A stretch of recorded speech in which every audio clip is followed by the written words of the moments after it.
Time now for your forewarned weather. All right, bringing in Seth Sanders. No one's falling through the ice here. No, not really. Not a whole lot of ice. Cold. It is. It's definitely cold.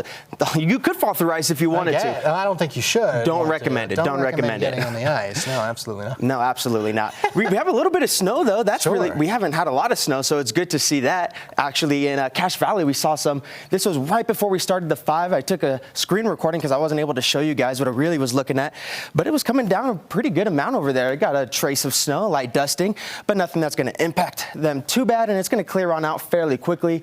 Our forewarned radar shows just where that is, up in Cache Valley. We have a little bit in the West Desert as well, towards Park Valley, maybe a little bit in the northern Wasatch Front as well, but it's going to be the dry, thin snow, so even if you do see the snow, it's not going to last very long. Our long-range futurecast shows that those showers are going to move towards the western Uintas, maybe places like Park City as well, but it'll be similar, very brief, and then it clears on out, and it looks fairly dry for the next little while. We have high pressure that's going to build in, acting as a storm block, but we hold on to that cold weather a little bit longer, and then we have our eye on another system that could be rolling in at the end of the work week, bringing even colder temperatures. We'll get to that in a second.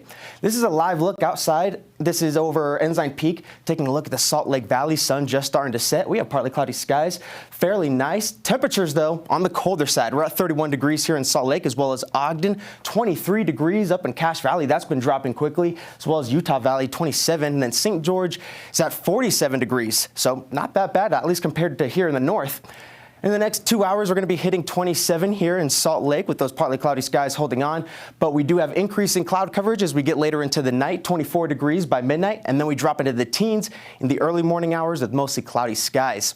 All right, if you're going to that MLK March tomorrow, you're going to really want to bundle up. It's going from East High all the way towards Kingsbury Hall in the University of Utah. Temperatures will be right around 24 degrees. It starts at 2:30. That's when we're going to start streaming it live here on ABC4. You will have a little bit of sunshine, though, so hopefully that'll make it feel a little bit warmer. But you also have the breeze, and that's going to make it feel a lot colder. Let me show you how cold it's going to feel. -4 degrees by 1 o'clock in Cache Valley. And this is the real feel. This is the wind chill, not the actual temperature. But it showcases what I'm getting across. It's just going to be cold. And as we get into the early morning hours, -10 degrees up there in Cache. Rock Springs, -20. We have single digits across the state. You're lucky if you get to double digits like we are going to in Salt Lake and St. George, but it will be cold. And then once the sun goes down Sunday night, those temperatures plunge yet again into the singles and negatives, the wind chill temperatures. And then Tuesday morning, it's looking like more of the same. And that is not even the coldest spot. The Bear River Valley is going to be very cold. Wind chill values as low as -32 degrees is expected, which means your exposed skin could get frostbite in as little as 10 minutes, maybe even less. That's going to be in effect early tomorrow morning until 9 o'clock Monday morning.